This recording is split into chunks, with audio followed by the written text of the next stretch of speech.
आम्ही जा अनुभवला तर म्हणजे त्यावेळी आपुलकीने कामाक जाणे, आपुलकीने एकमेकाक देणे घेणे असं विषय तो की व्यवहार नव्हतो. आता किती देतलस इथून सुरुवात, किती देतलस तरच मी येतलं. म्हणजे ते का जेवणापासून खावण्यापासून तुका माका जेव घाल असं सांगूची गरज नव्हती. त्यावेळी भूक लागली की जसं आई मुला तसाच त्यावेळी असायचा. आता हिशोब करतात की मागा किती देतलं. म्हणजे मजुरी आणि आत्ताच्या ह्याच्यात मजुरी आणि तुझं शेती पॉसिबल म्हणजे शक्य नाही याचा.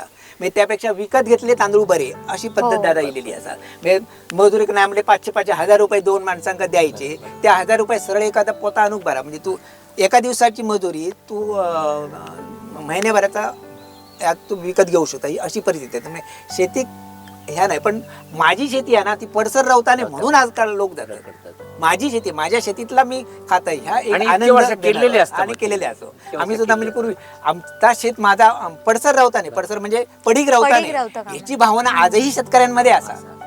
माझा शेत मी पण ती महागाई म्हणा काय आणि काय म्हणा त्याच्यामुळे ती सांगड घालून जमणार नाही. नवीन जी माणसं येईल ना ती शेती करू बघत नाही. हो ती म्हणते आम्ही मुंबई जातो ना, आमका मुंबई होईल तुझ्या जापतं लोक शेतात बरोबर असं झालं. त्यामुळे ते हळूहळू कमी झाला. आणि ज्याच्या घरात ज्यांनी केलेले शेती असा तो नाही चाल ढकल करून काही नाही करून करतात. दादा म्हणून अशी झाडाक काही पैसे लागले असे म्हणत. होय होय माका त्या गोष्टीचं खूप हसू येतं आणि मग की येतात झाडाकच पैसे लागले. बघा कसे ते सांगते. एखादं चाफ्याचं झाड लावलं, चाफ्याचं झाड लावलं पिवळं चापो 25 पैशाने एक घ्या म्हणजे 25 पैसे लागले असं गृहीत धरा.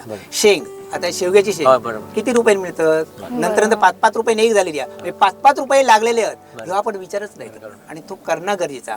म्हणजे झाडाकच पैसे लागलेले इतके प्रचंड लागलेले की आपण त्याचं म्हणजे गिनती करू शकतो. आणि परत तुमका शेती करूची येतली जशी शहरा वाढतली ना तर आता लोक येतात काही घराकडे काही रिटायर झाले काही येतात परत शेती करतात.